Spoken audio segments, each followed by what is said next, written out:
Salut à tous, c'est Sonia de clickandcook.fr. On se retrouve aujourd'hui pour faire de la focaccia dans le Cuisine Compagnon. Donc c'est un pain italien qui contient un peu d'huile d'olive et qui est délicieux. On peut le faire en petit format pour faire des sandwichs très bons, le faire plus plat pour l'apéro, découpé en petits morceaux, c'est très bon aussi.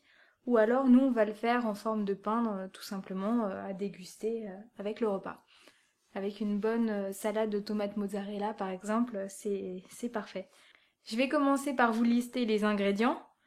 Donc on a besoin de 250 g de farine, 125 g d'eau, 5 g de levure sèche de boulanger.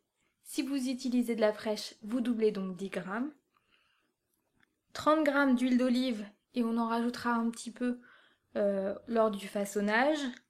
5 g de sel, une cuillère à café de sucre et du thym pour le façonnage également. On commence par mettre l'eau. J'ai utilisé la lame pétrisseur. L'eau et la levure de boulanger. Et comme pour la plupart des recettes de pain ou de brioche, on va faire tourner en vitesse 4 à 35 degrés pendant 3 minutes. Une fois que c'est fini, on ajoute le reste des ingrédients. La farine,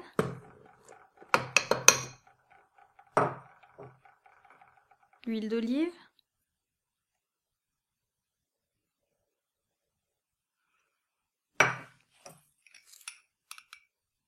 une cuillère de sucre et le sel.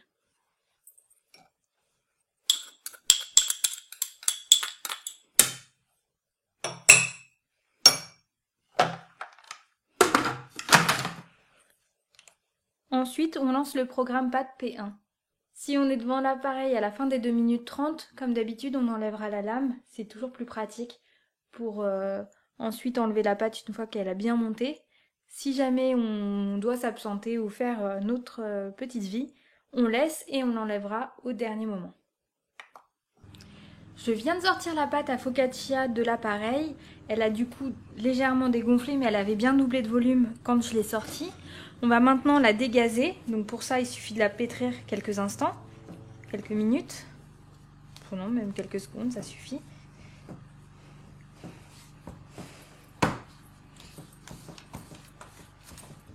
Je vais séparer ma boule en 4 portions à peu près égales pour avoir 4 petites focaccia, de façon à pouvoir en utiliser 2 pour le dîner et pouvoir en conserver 2 pour faire des sandwichs demain.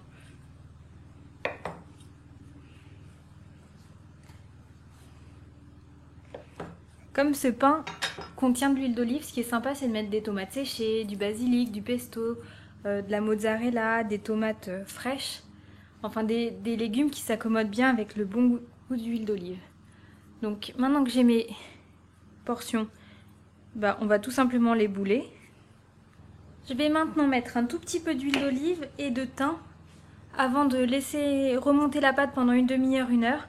Et ensuite, on la mettra au four pour 15 minutes. Le mieux, c'est si vous avez un spray. Vous savez, les sprays d'huile d'olive, ça c'est vraiment mieux pour appliquer, mais bon, on le fait avec les moyens du bord.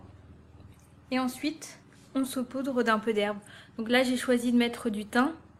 Vous pouvez mettre du thym frais d'ailleurs. Moi, j'ai choisi de mettre du thym. Vous pouvez également mettre de l'origan ou du basilic. Et donc maintenant, je vais les laisser reposer pendant entre une demi-heure et 1 heure. Je les mets directement sur la plaque de cuisson de façon à ne pas avoir besoin de les transférer ensuite. Voilà. Maintenant que les focaccia ont bien gonflé, on va les mettre dans un four préchauffé à 200 degrés et on les laissera cuire pendant 15 minutes. Nos focaccia viennent juste de sortir du four. 15 minutes sur ce four, c'était un tout petit peu trop. Elles sont, à mon goût, un tout petit peu trop cuites. Donc n'hésitez pas à surveiller à partir de la 12e minute. Pour leur redonner un petit coup de brillant et de moelleux, on peut mettre au pinceau un petit peu d'huile d'olive. Vous pouvez les utiliser comme pain ou alors vous pouvez vous en servir pour faire des sandwichs. J'espère que cette vidéo vous a plu. On se retrouve très bientôt avec beaucoup d'autres recettes. Ciao!